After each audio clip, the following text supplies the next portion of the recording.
Music is supposed to bring people together, right? Well, here's what happened at the UK's biggest music festival this weekend.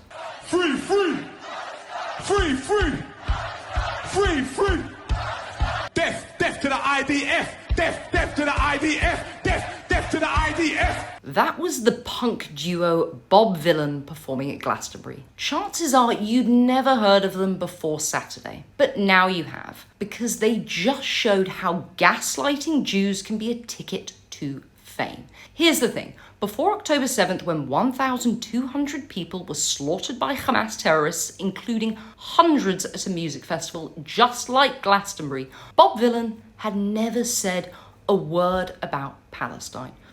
Not a single post, not a chant, nothing. So was this their politics or just a PR stunt? Because suddenly they're everywhere. Dozens of headlines, a viral moment, and the BBC, which aired the whole thing live, is now under fire. The British broadcaster has now condemned the incitement to violence and called the anti-Semitic chants unacceptable. But that means nothing when all of this was clearly predictable. Northern Irish band Kneecap, who went viral at Coachella for glorifying terror groups like Hamas and Hezbollah, were also booked at Glastonbury. They even told fans to get there early to catch Bob Vylan's set. What's more, it was Palestinian flags, not band merchandise, that was sold at the entrance to their stage. And when flags like that fill the crowd, chants of "From the River to the Sea" are never far behind. So it's no surprise what came next. But that didn't make it any less shocking. Millions watched as a performer openly called for the murder of Israeli soldiers,